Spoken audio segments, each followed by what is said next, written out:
Imagine a small, quiet village tucked away in the European countryside, where life had always been simple, slow, and largely untouched by the outside world. People knew each other by name. Children ran freely through the cobblestone streets, and the rhythm of life followed the seasons. But in 1944, that fragile peace was shattered. The German army was advancing, sweeping across the countryside with a precision and brutality that left villages like this one terrified. Rumors spread quickly. Soldiers would requisition food, conscript men, and punish anyone who resisted.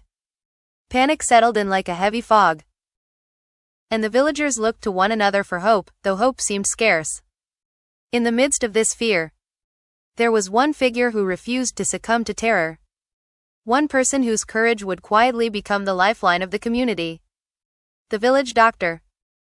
This doctor was no soldier. He carried no gun, no uniform, no military training. His weapons were a bag of medical tools, a few vials of medicine, and the knowledge that life is precious and worth protecting at all costs. As the German forces approached, the villagers scattered in fear, unsure of how to shield themselves from the incoming storm. The doctor, however, moved calmly through the streets, checking on elderly neighbors, tending to the sick, and quietly assessing the dangers that would soon descend upon them. Every step he took was deliberate, every decision measured, because he understood that panic could be as deadly as bullets. When the first soldiers arrived, the tension was palpable. The villagers hid wherever they could, but the doctor stepped forward.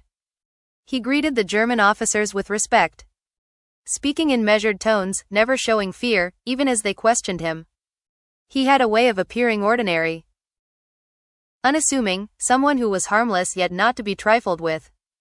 Behind that calm exterior, he was calculating, weighing the risks and looking for any opportunity to protect his people. It wasn't heroism in the traditional sense. It was courage born of necessity, of knowing that inaction would be catastrophic. As the day wore on, the doctor moved from house to house, carrying out what seemed like routine medical work, tending minor injuries, treating fevers, and delivering medicine to those too weak to leave their homes. But every interaction was strategic. Each time a soldier saw him at work, each time the villagers observed him calmly performing his duties, a pattern emerged. He was indispensable. The enemy officers began to recognize that he was the one keeping the village functioning, that without his care, sickness and panic would spread uncontrollably. In essence, his presence became a shield. While the guns and tanks outside the village posed an imminent threat, the doctor's steady hand and unshakable demeanor created a different kind of defense. One built on respect, necessity, and the quiet authority of life-saving knowledge. Even in the darkest hours, when the sound of boots and distant artillery reminded everyone of the danger creeping closer, the doctor moved like a beacon of reassurance. People began to gather courage from his calm. Children no longer cried as loudly, and families found the strength to endure. His actions were subtle but transformative. The village was on the brink of chaos. Yet through his unwavering commitment and strategic courage, he became the living barrier between his neighbors and the horrors of occupation.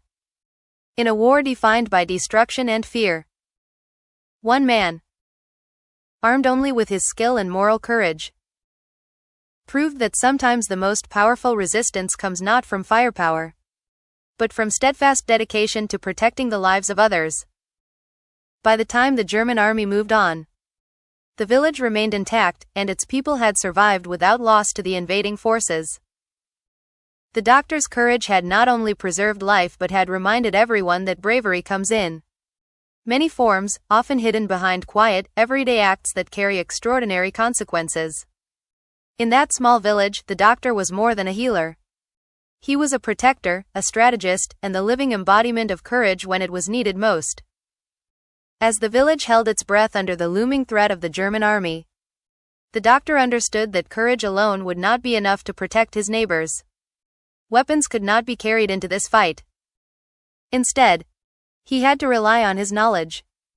his creativity, and a few simple tools that had saved lives for years. Most notably, the syringe. What might have seemed like an ordinary medical instrument would, in the hands of this doctor, become a symbol of ingenuity and survival. It was his quiet, unconventional weapon against the machinery of war. The German soldiers were methodical, disciplined, and largely indifferent to the suffering of civilians. They expected the villagers to comply, to cower, to become another statistic in the tally of occupation. But the doctor had a different plan. He began using his medical practice not just to heal, but to protect, to mislead, and to buy time. When soldiers demanded information or access to supplies, he presented himself as indispensable, using his knowledge of illness and immunity to assert authority. A few well-placed inoculations, carefully administered to show both concern and expertise, made it clear that he was the only person who could maintain the health of the community. Without him, the soldiers would find themselves facing sick, weakened civilians. A scenario even they would find inconvenient. It wasn't just about appearance. The doctor began preparing for the inevitable in ways that were both practical and clever. He administered vaccines to prevent outbreaks that could decimate the village, ensuring that any potential chaos from disease was minimized. At the same time, he used the fear of illness as a subtle form of deterrence. The soldiers, unfamiliar with local diseases and wary of infection, started to think twice before interfering with his work. The syringe, in a sense, became a psychological weapon. Each injection was a reminder that this man had knowledge and control they did not, and that his decisions carried consequences far beyond the walls of the small clinic. Beyond inoculations, the doctor employed his skills to misdirect the enemy in other ingenious ways.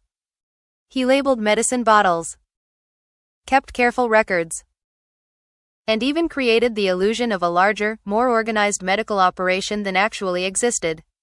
The soldiers, seeing the meticulous care and apparent complexity, assumed that the village was more resilient than it appeared.